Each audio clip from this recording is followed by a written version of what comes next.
Suite de ce journal avec l'opposition politique burkinabé qui passe en revue la situation nationale à l'occasion de son hebdomadaire point de presse. Situation sécuritaire mais toujours l'été et qui est la cause de la fermeture de près de 1000 écoles au Burkina. Selon l'opposition, l'autorité de l'État remise en cause à Nafona et à Orodara sur l'opposition c'est dans l'ensemble une situation nationale jugée chaotique et qui ne peut se résoudre par un simple changement de Premier ministre, bien que la nomination de Christophe Marie-Joseph Dabiré soit approuvée par le CEFOP. Le point des échanges avec Kuala Nebié et Ini Janine Kambiri.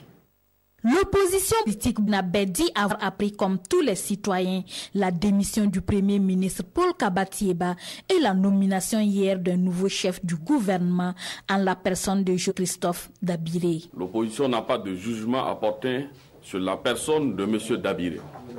Cependant, elle remarque que le pouvoir du MPP, longtemps à vilipender l'ancien régime, est aujourd'hui obligé d'aller chercher des cadres de cet ancien régime. L'opposition estime que la situation de chaos que vit actuellement notre pays ne peut pas se résumer en un simple changement de Premier ministre ou de gouvernement.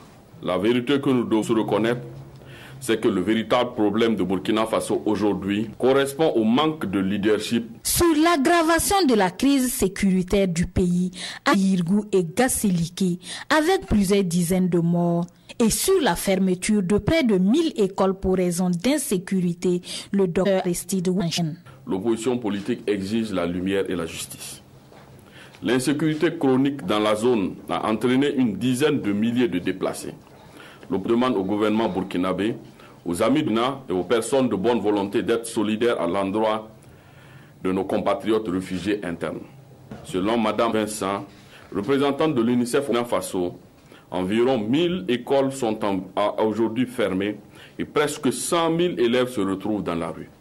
L'opposition politique a attiré plusieurs reprises l'attention du gouvernement sur cette question. Sur la question de la remise en cause de l'autorité de l'État, accentuant les événements de Nafona et de Odara, l'opposition politique burkinabé estime que c'est la manifestation d'un malaise social qui a fait grimper l'incivisme nourri par l'impunité. Le sang n'aimait plus grand monde dans notre pays. Le Burkina Faso, jadis havre de paix, s'est transformé en destination hautement risquée. Il faut que ça cesse. La personne qui a la légitimité pour donner le ton et fixer la destination, c'est bien le président de Faso. Notre société a besoin de réformes audacieuses et de dialogue sincère. Les rapports entre l'État et les citoyens ont besoin d'être revus. Enfin, l'opposition estime que pour sortir le pays de la situation dans laquelle il se trouve, la justice a besoin de se mettre à jour de manière impartiale et transparente pour les faits passés et les crimes actuels.